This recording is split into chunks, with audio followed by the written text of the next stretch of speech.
Hello everyone, welcome back. आज की इस वीडियो में हम बात करने वाले हैं सेल्स ऑफ गुड्स एक्ट से एक बेहद इंपॉर्टेंट टॉपिक कैवेट इम्पिटर के बारे में। तो सिर्फ कैवेट इम्पिटर और उसके एक्सेप्शन नहीं डिस्कस करेंगे। आज की इस वीडियो में दो टॉपिक डिस्कस होगा। सबसे पहला टॉपिक कैवेट इम्पिटर की मीनिंग क्या है और उसके एक्सेप्शंस क्या हैं जो ऑलरेडी बुक में गिवन है। सेकेंड टॉपिक जो आप लोग को जानना बेहद ज़रूरी है वो ये सर टाइप्स ऑफ क्वेश्चन कैसे बनते हैं। बेसिकली ये जो टॉपिक है एग्जामिनेशन में अक्सर करके देखने को मिलता है। कंडीशन एंड वारंटी जो पूरा चैप्टर आपका जो पूरा यूनिट है ये सीरियसली चैप्टर है बिल्कुल। तो यहाँ से दोनों ही टॉपिक बेहद इंपॉर्टेंट है। तो जरा स्टार्ट करने से पहले कैवेट इम्पिटर पे जाने से पहले, बिकॉज वो टॉपिक ऐसा है ना आप सबके माइंड में थोड़ा बहुत बचा रहता है, let the buyer beware. But जब हम ये बोल रहे होते हैं ना let the buyer beware, because आप सारी ऑडियंस सारे क्लासमेट जो इस वक्त मेरी वीडियो देख रहे हैं सारे बच्चे भी बायर हो। तो जब सारे लोग बायर हो तो ये जो बोलना है ना let the buyer beware, let's come to practical approach. जरा चेक करते हैं कि आप में से कितने सारे लोग इन चीज़ों को फॉलो करते हैं। बिकॉज अगर आप किसी भी केस की बात करते हो, किसी एप्लीकेशन बेस्ड सिचुएशन की बात करते हो जहां पर हम इस टॉपिक को इंप्लीमेंट कर पाएं, तो वहां पे लाइक हम ये बोल रहे हैं ना लेट द बायर बीवेयर, तो चेक करने के लिए हमने 5 सवाल ऐसे लिए हैं जो हर बायर को कुछ भी परचेज करने से पहले सेल्फ इवैल्यूएशन में पूछने चाहिए। आइए स्टार्ट करते हैं। तो हम जस्ट स्टार्ट यहां से करेंगे। Ask these question before buying a product. किसी भी प्रोडक्ट को खरीदने से पहले इन क्वेश्चंस को आपको अपने आप से पूछना है। और क्या आप पूछते हैं मुझे बताइएगा जरूर। सबसे पहला सवाल है who create the advertisement and product. जिस प्रोडक्ट को हम खरीदने की बात कर रहे हैं, जिस एडवर्टीजमेंट को देखने के बाद हमें ऐसा लगा कि ये प्रोडक्ट हमें खरीदना चाहिए, ये एडवर्टीजमेंट और ये प्रोडक्ट मैन्युफैक्चर किसने किया है। Second point, what is their central goal. जिस कंपनी जिस पार्टी ने ये एडवर्टीजमेंट बनाया या फिर ये प्रोडक्ट बनाया उसका सेंट्रल गोल क्या है, उसका मेन ऑब्जेक्टिव क्या है। वैल्यूज़ क्रिएट करना, सिर्फ प्रॉफिट मार्जिन लेना, प्रॉफिट प्लस वैल्यूज़ क्रिएट करना, या वो सोशल वेलफेयर वाइज सोच रहा है। समझ आ रहा है। तीसरा सवाल, why should I by this product. Why should I by this product, मैं ये प्रोडक्ट खरीदूं क्यों। ईमानदारी से बताओ, अभी 3 ही सवाल किए हैं। क्या ये 3 सवाल कभी भी हम कुछ खरीदते वक्त अपने आप से पूछते हैं क्या? नहीं पूछते सर। क्यों? रीज़न बड़ा ही क्लियर है, बिकॉज मार्केट आजकल जैसी है, लॉकडाउन के अलावा मैं बात कर रहा हूँ, मार्केट बहुत अप्रोच करती है हमको और आपको कि लाओ यार ले लेते हैं ना। Next point, does this benefit me. क्या ये प्रोडक्ट जो मैं परचेज करने जा रहा हूँ ये एक्चुअली मुझे बेनिफिट देने वाला है। और आखिरी सवाल, how does this effect me. Sorry, ये मुझे अफेक्ट कैसे करेगा। अफेक्ट इन द सेंस मेरी लाइफ में क्या वैल्यूज़ ऐड करेगा, मेरे पैसे में से कितना पैसा लेके जाएगा, और ईयर एंडेड या फिर लॉन्ग टर्म में इससे होने वाला मुझे बेनिफिट कितना है और वहीं इससे होने वाला मुझे लॉस कितना है।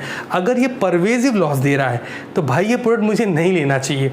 बट सर क्वेश्चन ये है, इतने सारे सवाल हम पूछते ही नहीं हैं और हम अक्सर ये बोल रहे होते हैं let the buyer beware, let the buyer beware, क्रेता सावधान रहे। अरे वो सावधान कहाँ से रहेगा जब उसके दिमाग में सवाल नहीं आते। आज के एडवर्टीजमेंट देखो आप कितने ज़्यादा अप्रोच करते हैं। लाइक जब मैंने अपनी फर्स्ट कार परचेज़ करी थी तो मैं आपको एक सीन बताता हूँ एग्जांपल के तौर पे। मैंने फर्स्ट कार खरीदी तो उसका सीन ऐसा था कि मैंने एडवर्टीजमेंट देखा न्यूज़पेपर में, वो कार की जो पिक थी न्यूज़पेपर में वो बिल्कुल टॉप वेरिएंट की थी और जिससे प्राइस था वो लोअर वेरिएंट का था। मैं शोरूम पहुँच गया, ये बात है जब मेरी उम्र थी तकरीबन 23 साल, है ना। तो मैं शोरूम पहुंच गया और मैंने उनको वो कटिंग दिखाई कि सर ये वाला मॉडल ना मेरे को चाहिए। तो उन्होंने बोला सर बिल्कुल लीजिए, कोई दिक्कत नहीं है। मैंने कहा सेम प्राइस टैग पे है, क्योंकि मुझे ये तो पता था कि कंडीशन तो अप्लाई है। लेकिन जब उन्होंने मुझे एग्जैक्टली बताया कि अगर मुझे ये मॉडल चाहिए मुझे कितने ज़्यादा लाख रुपए का डिफरेंस, तकरीबन 2.5 से 3 लाख रुपए का और पेमेंट करनी पड़ेगी, मुझे समझ आया कि भाई ये 5 सवाल मुझे पूछने चाहिए और यही 5 सवाल हर बायर को पूछने चाहिए सो दैट आप सेलर पर क्लेम करने से बचो, कोई भी केस से भी आप बच सको। तो जरा स्टार्ट करते हैं। कैवेट इम्पिटर सेक्शन 16 में गिवन है of sales of goods act 1930। एक बार बुक्स रीड करिएगा, मिल जाएगा आपको। अब इसकी मीनिंग क्या है। The seller is not bound to disclose. Sir seller bound नहीं है, not bound to disclose the defect in the goods which he is selling. Seller को आप बाउंड नहीं कर सकते इस बात के लिए कि जो इस गुड्स में डिफेक्ट है मुझे बताओ। सर क्यों बताए वो, क्यों? देखो जरा, जो यहाँ पे सेलर है ना, ये कहाँ पे सेल आउट कर रहा है? ये एक ओपन मार्केट में सेल कर रहा है। आप बुक में पढ़ेंगे मॉडल में तो ये वर्ड भी मिलेगा आपको। जब सेलर एक ओपन मार्केट में गुड्स को सोल्ड आउट कर रहा है तो वो कहीं से भी रिस्पॉन्सिबल नहीं है, लाइबल नहीं है कि वो प्रोडक्ट के डिफेक्ट को आपको बताए ही बताए। ऑब्वियस सी बात है, अगर वो आपको बताएगा तो आप खरीदोगे क्यों? सेकंड पॉइंट की बात करते हैं।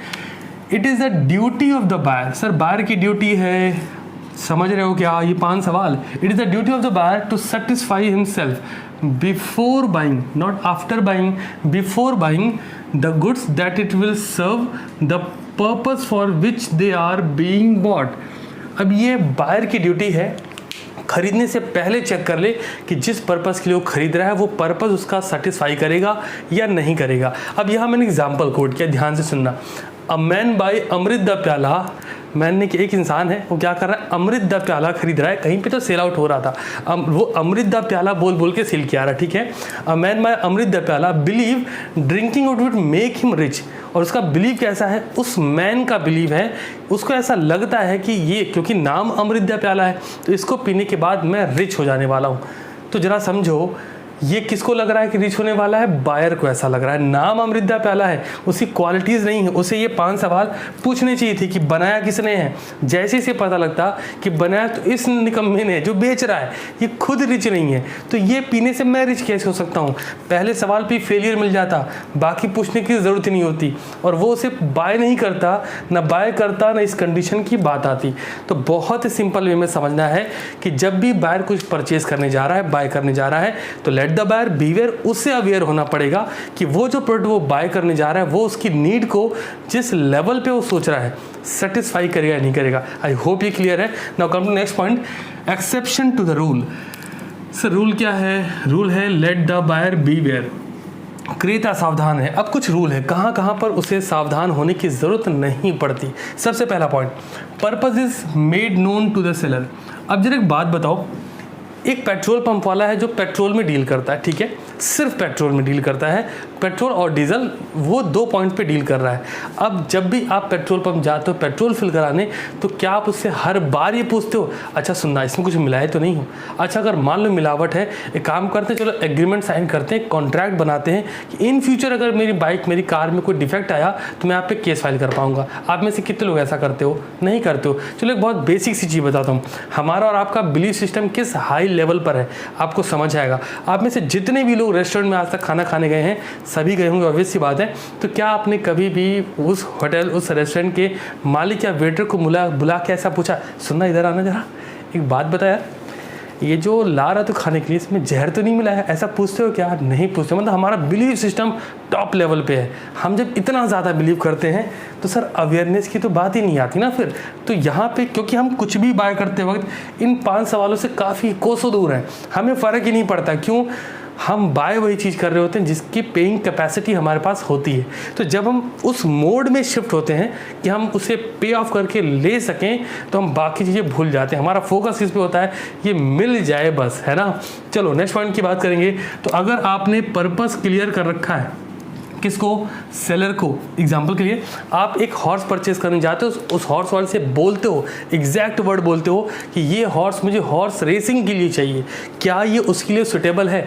अगर वो बोलता है हाँ, अगर वो बोलता है हाँ, तो रिस्पॉन्सिबिलिटी यहाँ उसकी खुद की होगी, फिर आपकी रिस्पॉन्सिबिलिटी नहीं है। जो कल की क्लास में मैंने एग्जाम्पल लिया था कंडीशन वारंटी में, आप एक कार परचेज करो, आप उसे एग्जैक्टली वो कंडीशन बता रहे हो, और व्हेन कंडीशन इज रिपुडिएटेड, जहाँ कंडीशन खत्म वहाँ पे कॉन्ट्रैक्ट भी खत्म होगा। ये एग्जाम्पल कोट किया था कल भी। सेकंड पॉइंट, सेकंड है goods purchase under it's patent name और ब्रांड नेम। सुनना, अगर आप कोई गुड्स परचेज करते हो अंडर पेटेंट नेम और ब्रांड नेम, यहाँ जो पहली कंडीशन है, यहाँ पर हम सेलर के स्किल और जजमेंट पे रिलाई कर जाते हैं। और जहाँ पर हम सेलर की स्किल और जजमेंट पे रिलाई करते हैं, वहाँ पर हम मतलब बायर, वहाँ पे बायर की कोई भी फॉल्ट नहीं होने वाली, सारी की सारी रिस्पॉन्सिबिलिटी सेलर की हो जाएगी। सेकंड पॉइंट हमने बोला है भी, goods purchase under its brand name और पेटेंट नेम। सुनना इसको, no implied condition that the goods shall fit for any particular purpose. यहाँ पे एक बात समझनी होगी आपको, यहाँ पे कोई इम्प्लाइड कंडीशन ऐसी नहीं है सर कि अक्सर लोग इसको पढ़ाते वक्त और पढ़ते वक्त ऐसा समझते हैं कि जब आपने ब्रांड नेम के अंडर में परचेज किया है तो आपको सोचने की ज़रूरत ही नहीं है। बट कोई ऐसी इम्प्लाइड कंडीशन नहीं है कि जो गुड्स आप खरीद ही रहे हो वो क्वालिटी और फिटनेस में एज इट इज़ हो। बट हाँ, ये आपके लिए एक्सेप्शन बन जाता है। सर एक्सेप्शन क्यों बनता है? क्योंकि आपने ब्रांड नेम के अंडर में खरीदा है, मतलब आप सेलर के स्किल पे अगेन रिलाई कर रहे हो कि ब्रांड वैल्यू है, इस ब्रांड का ही तो हम इतना पैसा पे कर रहे हैं, तो डेफिनेटली ये गुड्स हमारी वैल्यूज़ को, हमारी सेटिस्फैक्शन को उसी लेवल पर लेके जाएगा। चलो come to third point, goods sold by description. कल इस एग्जाम्पल की बात भी हुई थी, सेक्शन भी हमने आपको बताया था। अगर आप कोई गुड्स डिस्क्रिप्शन के थ्रू आउट सेल आउट कर रहे हो, बाय कर रहे हो, तो गुड्स कैसा होना चाहिए? करस्पॉन्ड विथ डिस्क्रिप्शन, जैसा डिस्क्रिप्शन लिखा हुआ है सेम एज इट इज़ वैसा ही होना चाहिए। आप कोई भी सॉफ्ट ड्रिंक पी, तो सॉफ्ट ड्रिंक के साथ एक सबसे बड़ा पंगा क्या आता है? सॉफ्ट ड्रिंक पी, आपको अच्छा लगा, उसमें वो क्वांटिटीज लिखी होती हैं, इंग्रेडिएंट जिसको आप बोलते हो मेंशन होता है ना, तो जैसा डिस्क्रिप्शन दिया है एज इट इज़ वैसा होगा। मान लेते हैं आपने कुछ ऐसा पिया जिसका वो स्वीट फ्लेवर होना चाहिए, मीठा होना चाहिए, वो नमकीन निकल गया, सर अब केस डेफिनेटली बनता है। नेक्स्ट पॉइंट आता है सेल बाय सैंपल। अगर आपने सैम्पलिंग के थ्रू बाय किया है तो ये भी करस्पॉन्ड करना चाहिए विथ सैंपल, ठीक है ना। मतलब साफ है कि अगर आप डिस्क्रिप्शन के थ्रू गुड्स खरीद रहे हो, सैम्पलिंग के थ्रू गुड्स खरीद रहे हो, तो यहाँ पे आपको अवेयर होने की ज़रूरत नहीं है। अब ये सेलर की रिस्पॉन्सिबिलिटी है कि वो गुड्स जैसा उसने डिस्क्रिप्शन दिखाया था, जैसा उसने सैंपल दिखाया था, गुड्स एज इट इज़ हो। सर नेक्स्ट पॉइंट आता है गुड्स बाय, लाइक ये देख लेंगे इम्प्लाइड कंडीशन या इम्प्लाइड वारंटी, दोनों है। इम्प्लाइड वारंटी और कंडीशन एज टू क्वालिटी और fitness by the users of trade.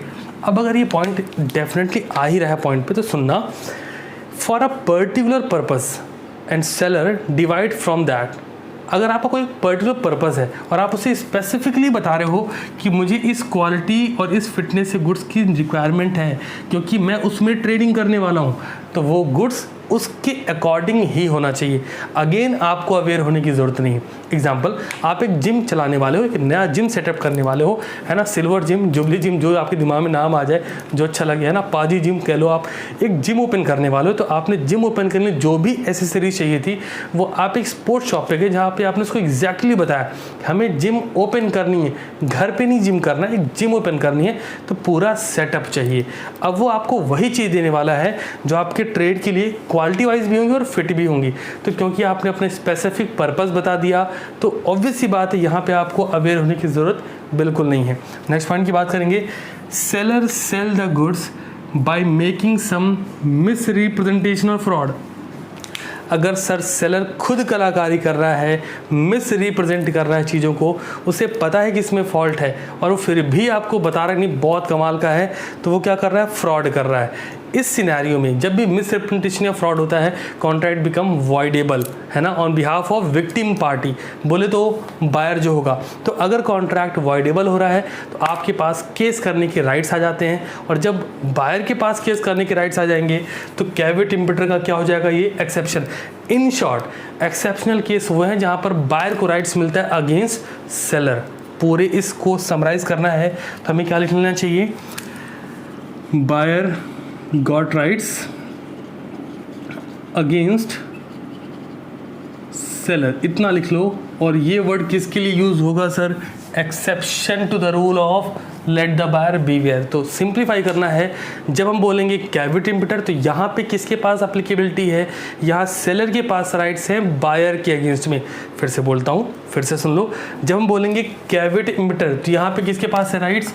यहाँ पे राइट्स हैं सेलर के पास, किसके अगेंस्ट में? बायर के अगेंस्ट में। बट जब हम बोलेंगे एक्सेप्शन तो जस्ट अपोजिट, अब राइट्स किसके पास है? बायर के पास। किसके अगेंस्ट में? सेलर के अगेंस्ट में। दो वर्ड याद रखोगे, ये पूरा टॉपिक आपको याद रहेगा, रेक्टिफिकेशन से दूर रहोगे। So come to your next topic. हमने बात करी है मीनिंग की, एक्सेप्शन हो गए। मैंने ये पहले ही बता दिया कि कौन से ऐसे 5 सवाल हैं जो हर बायर को हमेशा सोचने चाहिए किसी भी चीज़ को बाय करने से पहले, बट अल्टीमेटली हम नहीं सोचते, हम राजा लोग हैं। तो अब आते हैं टाइप्स ऑफ क्वेश्चन पे। सर 2 तरह के क्वेश्चन बनेंगे, कौन कौन से? आइए चेक करते हैं। सर सबसे पहला सवाल डायरेक्ट क्वेश्चन जिसको आप बोल सकते हो। दूसरा सवाल application based question. Sir application based question कैसा होगा, यहाँ पे आपको आइडेंटिफाई करना होगा। क्या आइडेंटिफाई? डायरेक्ट क्वेश्चन क्या है, what do mean by cavity impeter explain its exceptions. सीधा सवाल है, 4 से 5 नंबर में आया, जो दिख रहा है एज इट इज़ जाना है। इन पॉइंट्स में एक एक दो दो लाइन जो मैंने आपको एग्जांपल के थ्रू बताई है उसको नोट डाउन कर देना है, आपको 5 नंबर आराम से मिल जाएंगे। क्लियर? बट अगर क्वेश्चन आ गया application based, sir application based question का मतलब सेक्शन 16 कैविटी इम्पिटर को बेस बनाया जाएगा, एक प्रैक्टिकल प्रॉब्लम आपके सामने रखी जाएगी कि मिस्टर फलाना ढिमकाना है, ये कुछ परचेज कर रहे हैं, उसमें इन लेटर ये कंडीशन थी बट ये सिचुएशन क्रिएट हुई और उनको ऐसा लगता है उनके साथ फ्रॉड हुआ है, तो यहाँ पे क्या ये रूल अप्लीकेबल होगा या नहीं होगा। अब होगा वाले केस में सिर्फ इतने पे बात होगी, अगर नहीं होगा तो पूरे इतने पे बात होगी। समझ आ रहा है? इतना ही है। आई होप आपको चीज़ समझ आई है। अब करना क्या है वो सुन लो, आपको मॉड्यूल पिक करना है। ये पूरा का पूरा टॉपिक मॉड्यूल से बहुत अच्छे से पढ़ना है। मॉड्यूल में 2 केस लॉ है।